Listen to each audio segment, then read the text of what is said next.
This is UMass basketball. I know this. I'm the most animated coach that you've probably ever seen in my team. Thompson in the front court. Thompson will lay it in. And one. Hey, he's just being Frank. That is right. We are ready for another episode of Just Being Frank, coming at you from the Champion Center. My name's Jay Burnham, voice of the Minutemen, alongside head coach of UMass men's basketball, Frank Martin. And coach, this is rapidly becoming the favorite time of my week to chat with you about everything and anything. How you doing? I think you're the first person that ever says that you enjoy speaking with me on a weekly basis, but that's, it's, I don't think my students enjoyed me when I had to deal with them every day of the week for 180 days, I guess. But well, I'm being, you've gotten to know me by now. I'm just being, stupid. You're being you. You're just being Frank. And we're going to talk with someone who's been with you for a long time in your life on this journey, and Tony Regueira, who's on your staff, strength and conditioning. What can you set us up for the conversation we're going to have with him as to who he is and how he got here with you? A leader of men. I mean, that's who he's been since we were kids. I mean, it's he's always been a guy that leads. He was a leader as a player. He was a hell of a player. By the way, he's only one of 4 Division I men's basketball strength coaches that played Division I. He was a leader of men as a player. He was a heck of a player. Unbelievable journey as a player. And was a really good basketball coach in high school. Was a hell of a teacher. He and I are similar. Neither one of us liked school. And we both became teachers because we learned. Now, we didn't like school when we were 15, 16. But out of responsibility to our neighborhood, our parents, we had to go to school, and we had to do school because our high school coach demanded that we do it while we were under his tutelage. We had to do schoolwork. And funny how that worm turns. We both became teachers, and I can tell you, he was phenomenal in the classroom. We were both bouncers together back in the day, so we got some stories there. We got some social stories, Jay, that we will I can't wait. We'll choose to omit for the safety of our careers. And then he became a police officer and became a big-time leader in the police department. He's a leader of men. That's what he does. Great to have him on board. He came up with you after you were hired last year. Sports performance coach is his official title. And he said something to me off the cuff.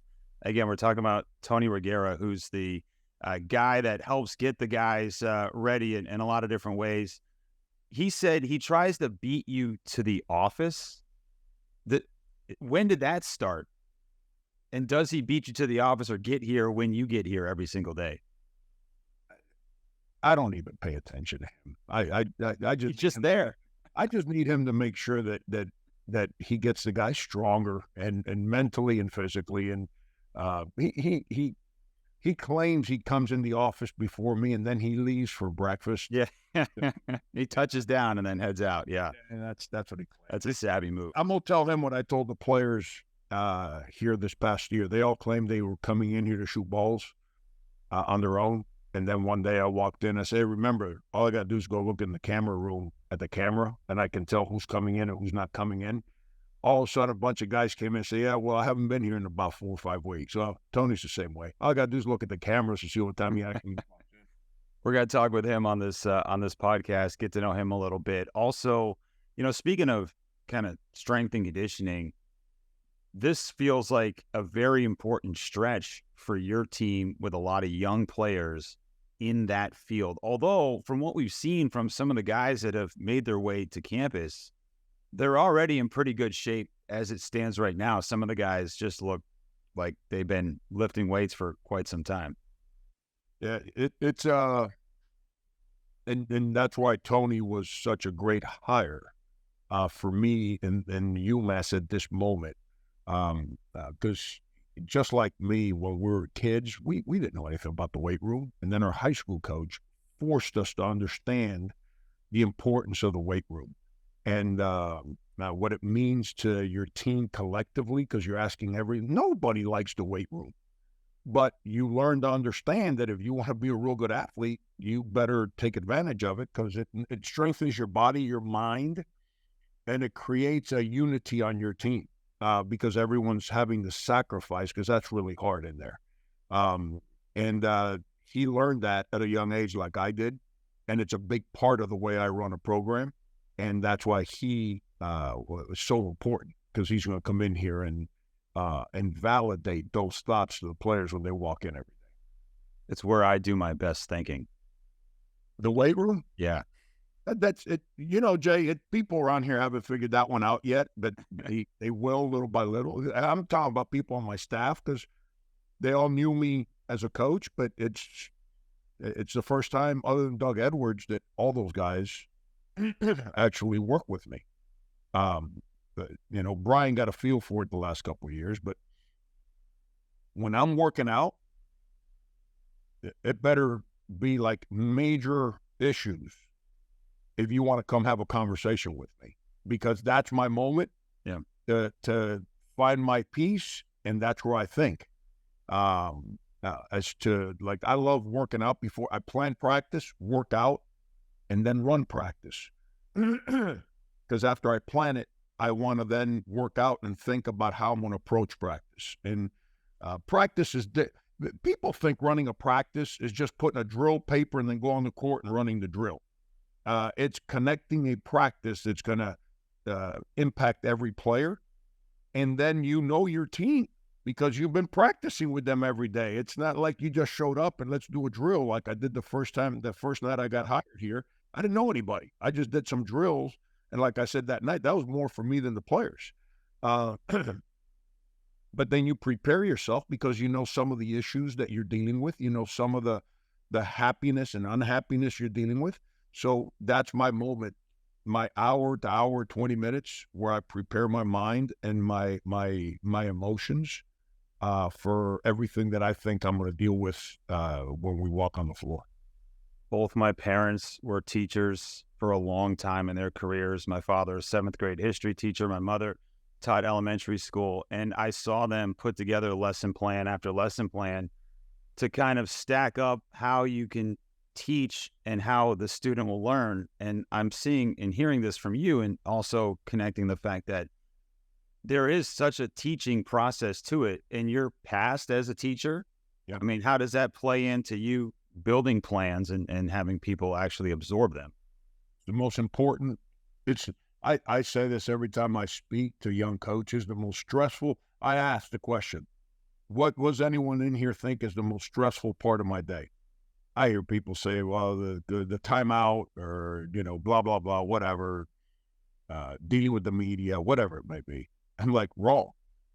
It's when I plan practice, because I have to plan a practice that not only prepares the team to win, but individually makes everybody better. It's, you know, it's easy to teach chapter 1. It's hard to get everyone to understand how to benefit from chapter 1. That's what the classroom teaches you. I was asked a question. I was at K-State at the time, and, you know, I got moments, Jay, where I got no idea where the thoughts come from, but they just come out. And we had lost a tough game at Missouri, and a member of the media asked me about pressure. And I started laughing. And I said, you know what pressure is? 35 students, 27 desks, 18 textbooks, 180 days. I said, that's pressure, because you have a responsibility to educate everyone in that classroom with limited resources. And, you know, it's, so the lessons, I say it all the time because I do miss it, being in the classroom. Being in the classroom every day helped me be a better basketball coach, because you find the patience to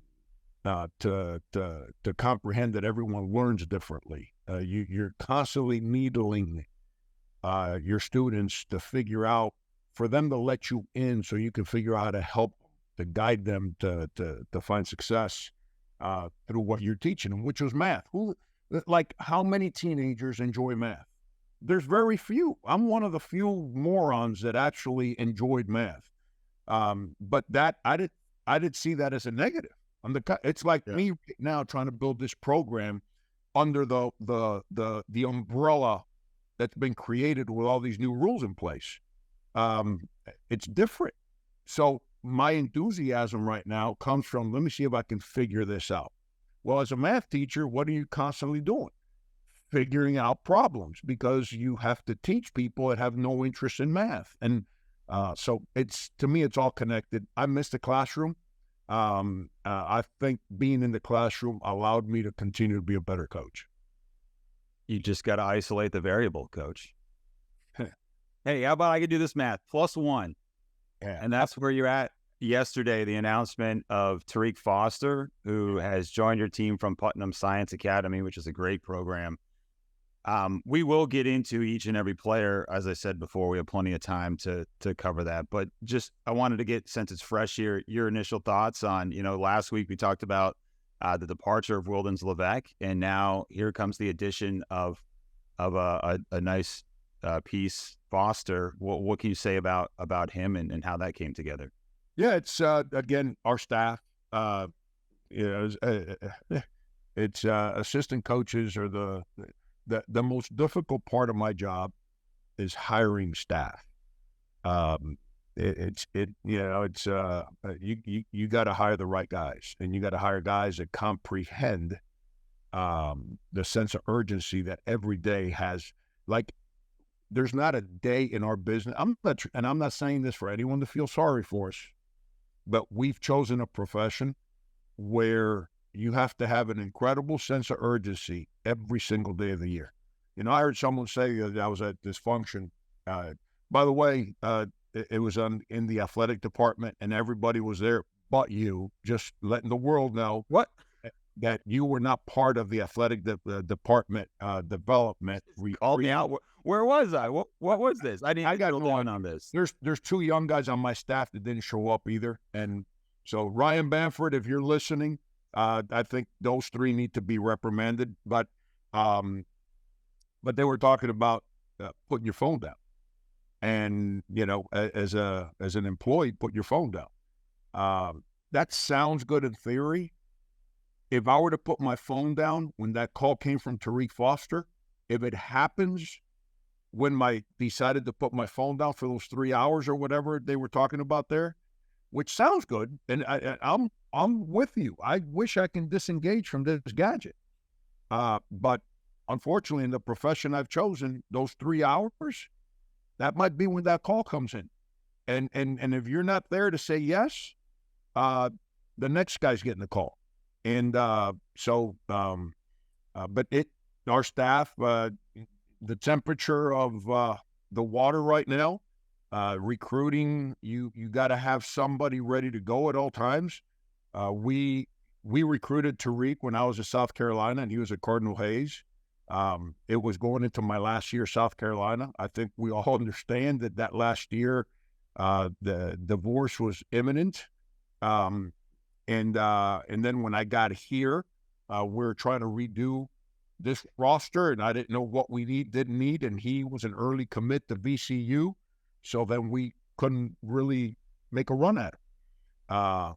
And then when Rhodes decided to take the job at Penn State, I got a call, and contrary to popular belief, Jay, I've got a lot of allies in this business around the country. And so I got a call from a person I respect tremendously in New York, and it was like, Frank, would you be interested in Tariq? I was like, heck yeah. Do you have a scholarship? I said, no, but who knows what happens as we go through the next month or so. And so we brought him up on a visit, and not knowing, and he was really, really gung-ho about playing for us and playing for me. And last week, when the whole Wildens thing took place, picked up the phone and said, Tariq, I'm good to go right now. He said, I'm in. And it was But that's a credit to our staff, man. Our staff, these guys, they're DK who left is phenomenal. I think I shared that with you a couple episodes ago. We were always friends, and I always respected Derek as a colleague. After being around him every day, because that's what the season does, you learn to live with people. He's incredibly good. And then Alan, Brian, Brett. I'm lucky, man. I'm around some quality guys. You got to have those connections, and that's where the history and the resume that you put together. You got to have those connections within the industry that lead you to the right places. And for this newcomer, in Foster, 6'8", I'm reading here. I haven't seen him in person. Yeah. How do you expect him to like, what type of player do you think he will be? He's a long, athletic, skilled, competitive person. He's got to build up his body. He's kind of thin, but there's some muscled up dudes that are soft, and he's the other way. He's kind of wiry, but really competitive. And he at Cardinal Hayes, when I first saw him, he played off his jump shot a lot. I went to Putnam Science this past year, and they won the national championship at the prep school level, and the coaches there, Thomas Spinoza and his crew, they do an incredible job. And I've recruited guys from Putnam before. I've signed guys from Putnam before, and those guys are extremely prepared for college. Tariq got a lot better in his time there, from a decision making, ball handling. So it's I'm for this late in the game to be able to add someone like him. I mean, you could put me in the SEC and I'd be excited about signing Tariq Foster. So I'm really, really excited about being able to add him this late in the game. Welcome, Tariq. Glad to have you on board. Looking forward to getting some images of him in the gym out there. I know our creative staff has done a great job, Chris Tucci and Anthony Carter, Riley Ubben, of kind of showcasing what summer 1 has been like. You guys have summer 2 coming up, the second portion of the summer schedule at the end of July. And one of the fans on social media had dinged me to ask you about, and thank you for whoever it was that was tweeting at us about what there is a trip perhaps in the plans. Teams have been able to go overseas or go away somewhere to kind of gel. What's the status with your potential, team trip here this year? Yeah, I kind of announced that. I shouldn't say I announced in conversation. I back in the spring I said that the plan was to go to Europe, but the prices are ridiculous. Like, it is ridiculous how expensive things are right now. The school was going to make the resources available. It's not that we didn't have the money. I just made a decision that rather than spend so much money to go overseas, let's spend a little less so we can use the money for other things that can benefit our program as we continue to build. And that, and some brownie points also with Ryan Bamford, athletic directors like it when you don't spend as much. It's part of the deal. But no, on a serious note, so we chose to go to Puerto Rico instead. Think about it. I've 3 other national team point guards, Angel Rodriguez, Jose Juan Barea, Denny Clemente, all played for me. I recruited all 3, and they all played for me in college. Then you go back to the history of this program. Let me throw 2 names at you. Please. Padilla and Travieso. You think those guys are pretty good here? Phenomenal. Yeah, and Edgar still lives down there. So it's being able to take our program to PR for all those reasons I just mentioned. Recruiting for the future. I've coached countless guys from the island in high school and in college, and so unbelievable relationships down there. And then quality of the trip, man. just a way to get to know our players and thank them, because our guys are basically shacked up here in Amherst Right. summer, and it's an empty campus, but they're here training, lifting, working on their games, and they're sacrificing. So it's a way to reward them and thank them also. And we play a couple games. We get 10 practices, which in today's environment with so many transfers and new players is so important in the summer. And reward them with a great trip. We do community service while we're there. So it's going to be a great time and an incredible way to continue to get to know each other. Where on the island are you going to touch? And by the way, it's great because you can fly, I think it's a 4-hour flight from Hartford direct to San Juan. My wife and I have been the last 2 marches. It's been amazing. The world's second longest zip line is in the middle of the island, close to Hayuya. Just throwing that out there if the guys want to get a little thrill. What are some of the initial plans? I know you're still in the planning stages, but what are some of the spots you guys are going to hit? I can tell you this: when I go to the Caribbean, my toes better be in the sand as soon as I walk out of my room. I can tell you that. I'm the zip lines and all that. That's awesome. We'll drive to that. Okay. Now we're staying right on the beach. We're staying in the capital, the San Juan, and play the games right there in the capital. We're scheduled to play 3 games. We might cut it to 2. Against who? Some of the pro teams down there. The problem is that, which is the problem every team around the country that goes to these foreign tours, it's the challenge. When you do them in late July, early August, they're really good pros. They're on vacation, man. Their season just ended a couple weeks ago. Those guys don't want to play. Camp starts in September, late September, early October.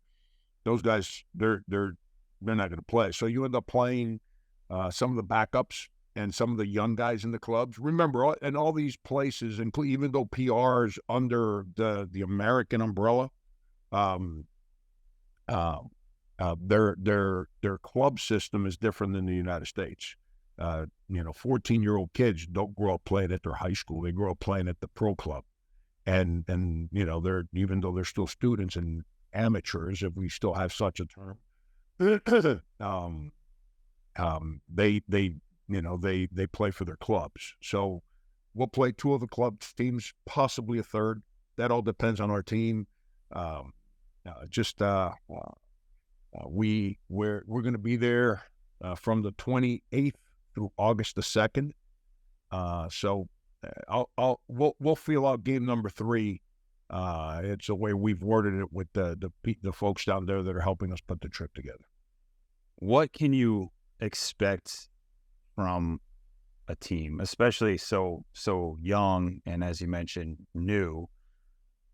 What are you looking to get out of those practices and the trip as a whole? I'm assuming there's a chemistry component that is pretty big for what you're looking at. Here's the difference between the space that me and my peers live in and the space that people that follow sports on social media live in. I don't know anyone that's ever been hired or fired because of their summer record. I don't know, the NBA, like, we'll get ready to have the Las Vegas Summer League, which has become a huge thing. I don't think any coach has been fired from the Las Vegas Summer League. The Summer League is not about winning and losing. These summer tour games are not about winning and losing. Do you want to win? Of course you do. We're competitors. I mean, we're not walking out there twirling our thumbs and say, hey, let's have a patty cake day. I mean, there's a game, there's a team, there's referees, and they're keeping score. You got to compete to win. So that's what I'm there to do, to learn. I got a lot of guys on my team for the first time. How they're going to handle being down 8 with 2 minutes to go. How they're going to handle when the other team's on a 10-0 run. That's what you learn. I'm there to learn from my players, and hopefully the players are there to between the practices and those 2 or 3 games, to learn from each other. The same way I'm learning how they handle all the dynamics, the players are learning about what they're all good and not good at. And, that's the most overrated phrase I hear in today's day and age is, what is my role? When you're 19 years old and you walk into a room, your role is to do what you're asked to do, period. End of story. You know where we learn our rules? From our peers. I've never, ever sat down with a player and said, your role is to do this, this, and this. No, I've said, this is what you're good at. This is what you're not good at. So why don't we work in public at what you're good at and in private at what you're not good at so you can continue to improve? But we learn our roles from our peers. I never had a coach tell me, Frank, you're not a very good player. Don't shoot the ball. Frank, take a charge. No. I learned that playing at the park with my peers. If my man scored, the guys that were my age, couple years older, say, hey, Frank, get off the court, and you're not coming back on the court. If I took a bad shot, someone on my team would say, yo, you shoot that ball again, I'm going to punch you right in your face. I learned my role pretty quick. And so you learn your role from your peers. You don't learn your role from the coaches. Coaches create clarity for you as a player by talking to you and trying to get you to understand when we're keeping score, do these things because you're really good at these things. Stay away from these things because you're not quite as good. When we're not keeping score and we're in the gym, keep working on this because this is what makes you good. But now let's spend some time on this to get you better. But that's what is my role? Like on this show, Jay, what is my role? I've never heard of such nonsense in my life. Well, what is, okay. Say I'm Jay Burnham and I'm playing for you and I'm a amazing rebounder and I box guys out and I do the small things, but I'm not a very good shooter, right? Mm-hmm. Those are all true.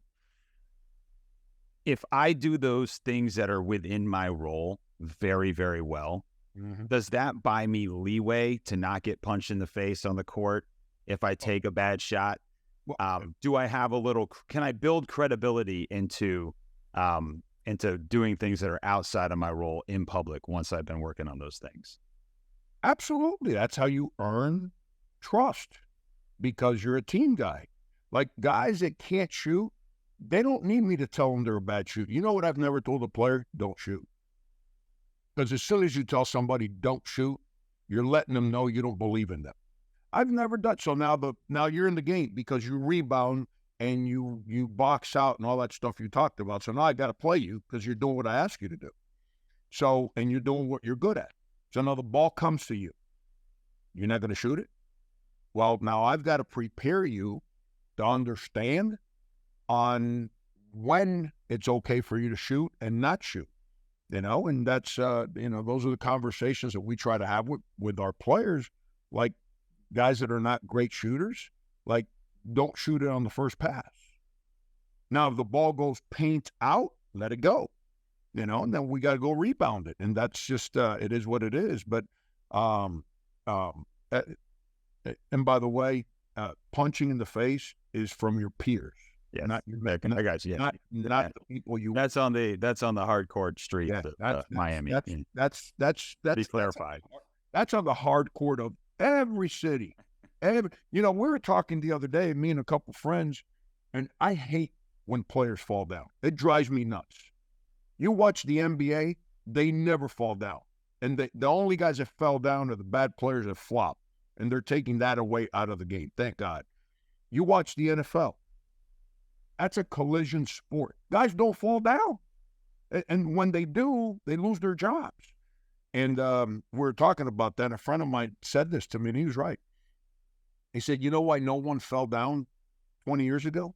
Because we all grew up playing on the asphalt courts. Yeah. And you don't want to hurt. Yeah, you don't want to fall down on the asphalt courts. And now you dove on the ball on the asphalt courts. That ain't fun. But you did that because you were the young guy and you wanted to make sure you got picked. and you wanted to win, because if not, those guys would never let you play again. Again, you're filling your role through your peers. But that just an interesting nugget that guys used to never fall because you were on asphalt courts, man. That hitting that asphalt's not fun. So you learn to stay on your feet. We'll keep you updated with the details of the trip to Puerto Rico. Sounds like a lot of fun, Coach, and hopefully we'll get some good content and some information out of that to the fan base when it happens. Are you ready to be joined by our guest today? Not really, but if you want to drag them in here, I will. I'm going to take 10 seconds, come back, and we're going to be joined by Tony Regueira, our sports performance coach. All right, as promised, we're joined by Tony Regueira. He is our sports performance coach, former Division I college basketball player at FIU, longtime friend of our man Frank Martin, and former police department member of the Miami PD. Tony, how you doing? Thanks for being here. And let's start by asking you, when's the first time you met head coach Frank Martin? Oh, wow. Well, good morning, everyone. head coach Frank Martin. No, it's just Frank. No, not Frank. Head coach Frank Martin. Oh, man. I want to say back in middle school, I was one of those kids that was fortunate enough to surround myself with people that were going in the right direction. As a youth, I would go on different paths. And I think basketball is something that changed the trajectory of my life in a positive way. So I met Frank back then. He was, he was a guy who, even though he jokes around and says that we're the same age, he was a little older than I was. And he's a person that I look for guidance and help me along the way. At what point did you? You got to jump in. I know. Well, I just Frank's podcast. Because I want Tony to. No, I want him to expand on something, because we were same neighborhood and same age group. That none of us really liked school. I told Jay earlier, but our parents had a responsibility to them, because they, I'm not trying to make this a political topic, but they came into this country to leave Cuba. All they did was tell us go to school, and they go work. And whether we went to school or not, they really didn't know, because they were working to pay the bills. But basketball in our high school in Shaky Rodriguez, it made us go to school. And because of that, we both ended up becoming teachers because the value that brought to our life. I don't know if you want to expound on that, Tony, but that's what I said. Absolutely. I came to the U.S. I was born in Havana, Cuba. I came to the United States in 1971 with my family fleeing communism. So it was a humble beginning in Miami. We lived in some rough neighborhoods. We ended up living in the Little Havana neighborhood, which is a poor minority, back then mostly Cuban community. And our parents preached education. But again, when I was young, I really wasn't listening to all those things, that the guidance that my parents were giving me. And I was fortunate and blessed to have basketball come into my life. And when that came into my life, everything started to change. I'm not going to sit here and tell you that my F's turned into A's, my F's turns into D's, then into C's, then into B's. So that's all due to the game of basketball. So getting this opportunity to come here to UMass, it kind of puts everything in perspective to me. Giving back to the basketball community is big for me. And I thank Frank for giving me this opportunity to come over here. Before you played at FIU, give us a little snippet. Frank was just talking about playing on the asphalt courts. Can you recall, was that where you guys started, just playing games in Miami outdoors on the asphalt? And how did that evolve into, you becoming a D1 player? Absolutely. I mean, that's all we had. I mean, there was times that we were fortunate enough to go to Miami High and play in the gym, which was, there was no air condition inside the Miami High gym at that time. So going there was going to be a sweat box. We're going to sweat our butts off. But prior to that, we would go and play at the parks. Those things are not seen nowadays. No one wants to go out there and get sweaty and deal with the asphalt and falling down possibly and competing. So the neighborhood had a bunch of guys that used to go to the parks and play, and that's where I think I got my toughness from, because they were no you couldn't call a foul. Those guys they're gonna smack you around, push you around, and you just had to deal with it. So that I think was important in developing me as a basketball player. What about so you decide at some point to go from college to teaching and then into the rank and file of the police department.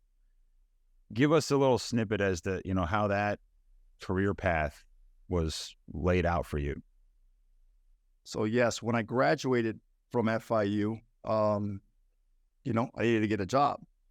And the first thing that popped into my head was, let me start off being a substitute teacher. Hard job. That is a hard job. That is a hard job. We were, again, fortunate enough to, Diego Garcia was the principal at Miami High at the time, offered a substitute position for me. So that's when I kind of started falling in love with the teaching aspect. So then I took a lot of classes, got certified in teaching, and began that journey. It's probably one of the most rewarding positions I've ever had. I taught at inner city schools, Citrus Grove, Jose Diego, and Booker T. Washington Middle School. So that, again, when you're in the inner city and working with inner city kids, it's a tough job.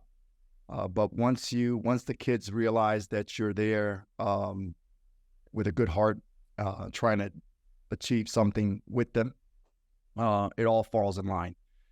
And the way it transitioned to police work is, one day I had a group of officers. They were teaching a class called Gang Resistance Education and Training. Great. And they came to the class and they started teaching the class. And then that really kind of like, and they started saying, hey, why don't you apply for the city? And then I thought about it for a while and I did it. And within 6 months, I was in the police academy. That was a great decision, I believe, on my side. It helped me with the abilities that I have today based on the job that I had. So I transitioned and I went through different, you start off as a recruit, then you go into your patrol phases, and then I started moving up in rank, became a sergeant, became a lieutenant, became a deputy lieutenant, and then became a commander of a net area in downtown Miami. So that's how I transitioned. One of the things I did when I was in the training section, because I was in training for a long time, is I started developing a fitness component to the recruits that were coming in. So I would develop programs for them. And that was very satisfying. And then I started doing that with the tactical officers, with our SWAT personnel. So that's the love of fitness. I wanted to continue that. That was something. Do you apply some of those skills and those things you learned to generate tactical officers in their development of their bodies into the players that you have here? And it works kind of the same, right? The only thing, and not by much, is the intensity level of our training. When you're training SWAT personnel and you're barking and screaming in their face because you want them to make good decisions under duress. But it's the same concept. We want our basketball players to make good decisions under duress. So that component is still there.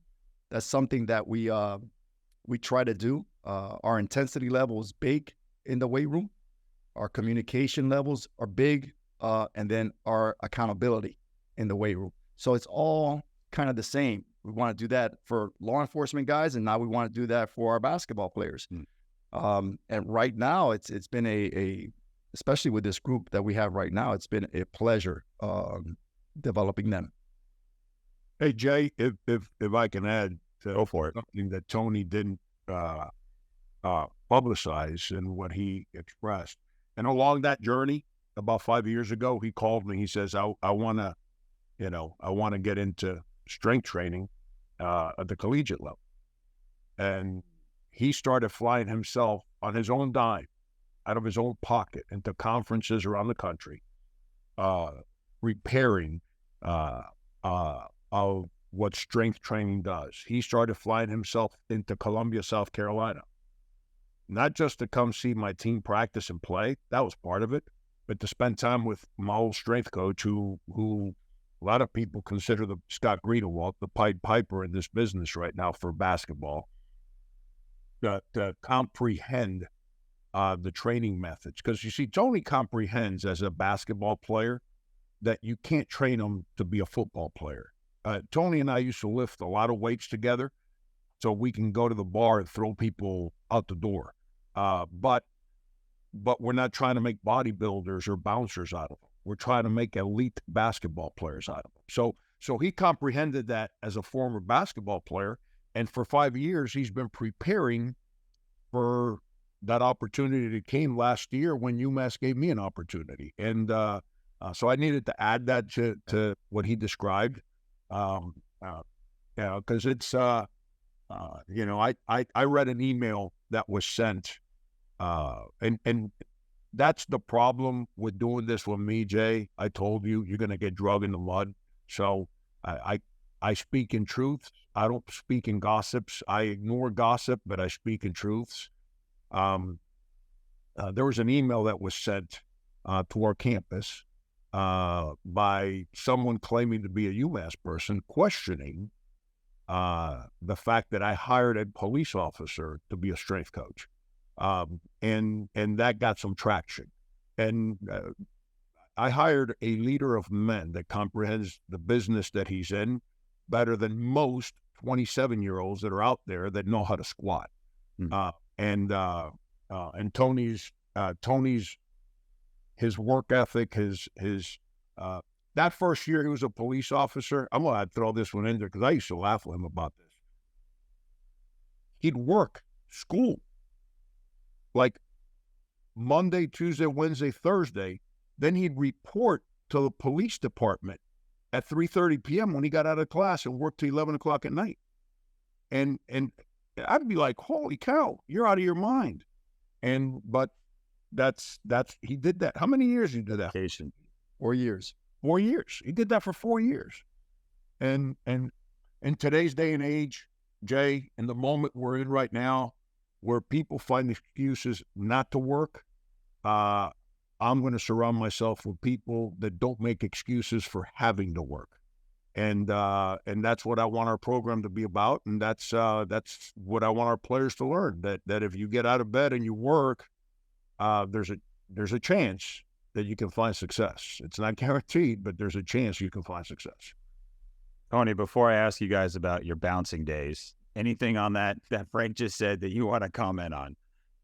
No, and I appreciate that from Coach, but that's something that we were taught as young people, the work ethic. That was ingrained by me, by my parents.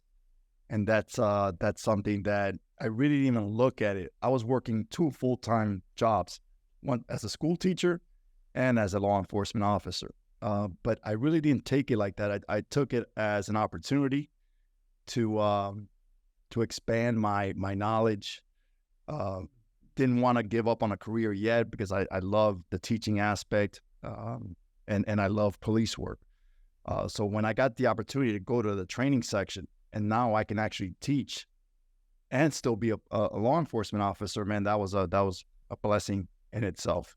We talked before you came on about, the importance of having that teaching background to be able to instill in these young men the plans that you're trying to instill in them and getting across the message. So, how does that background for you help you in terms of delivering your message to what you guys are trying to achieve?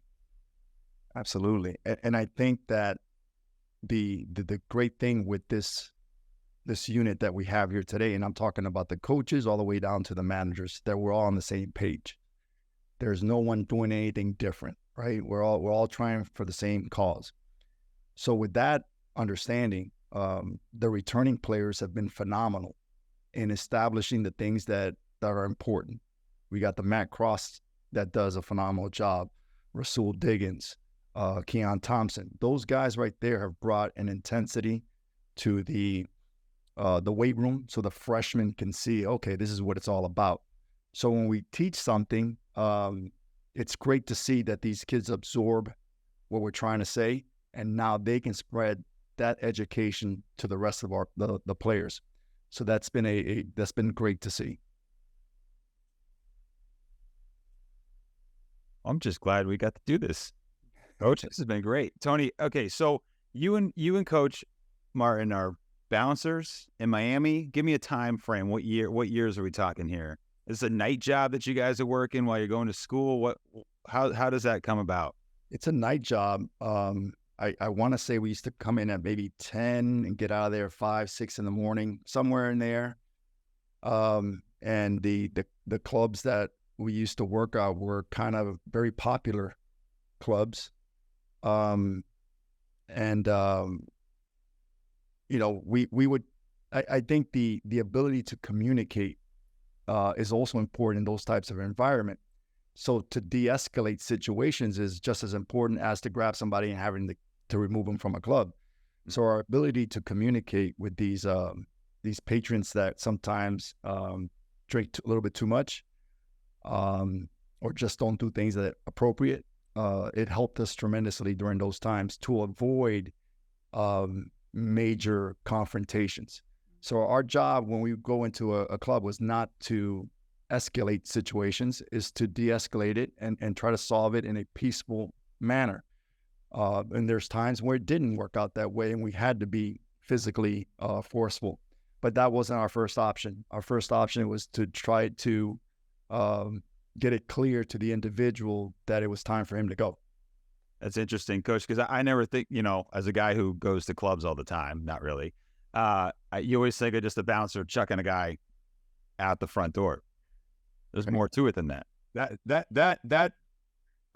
I'm glad Tony said what he said, because everyone thinks that bouncing is about beating people upside the head. Yeah.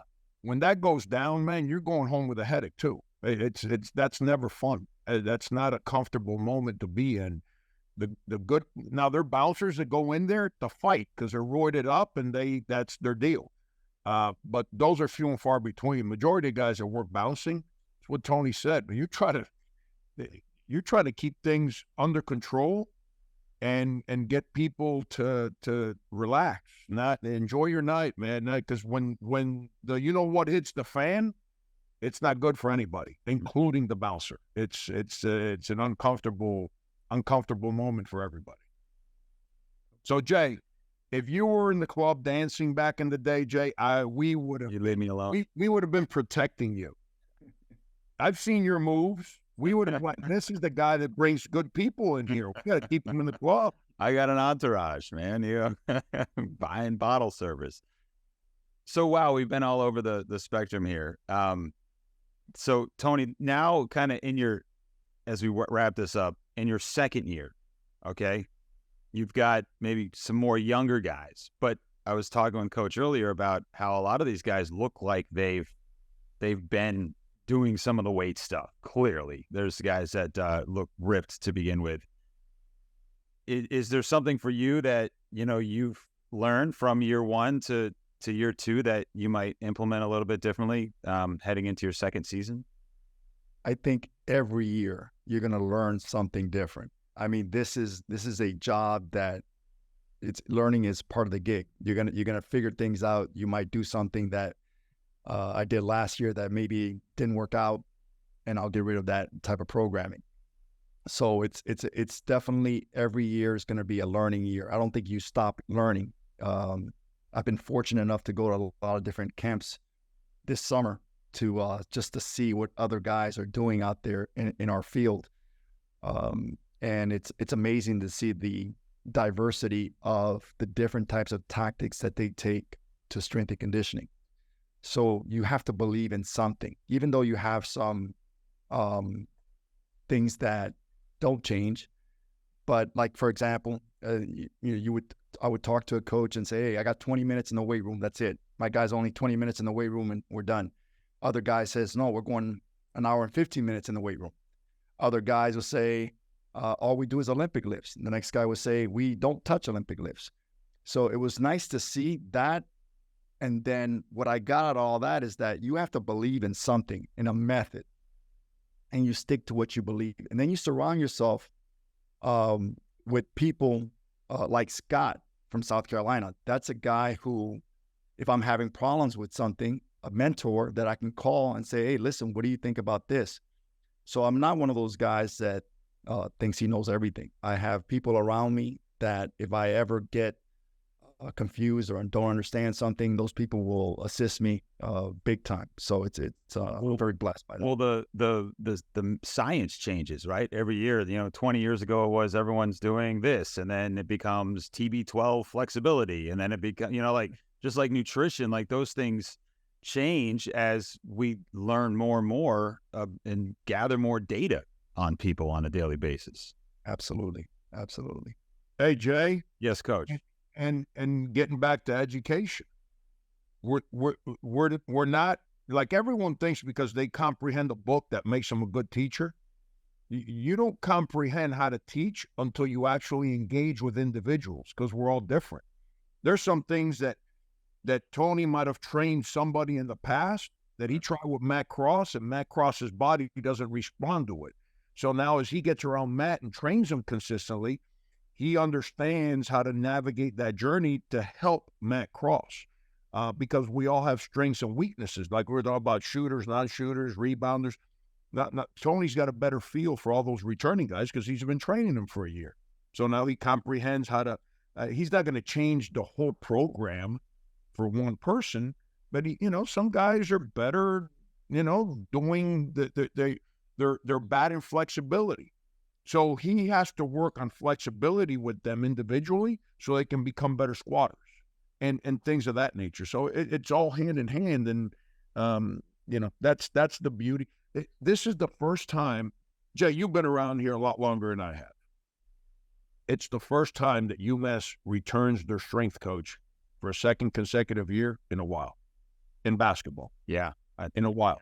Yeah. And no, that's a good point. You can't be any good. Your players can't get better if there's no consistency.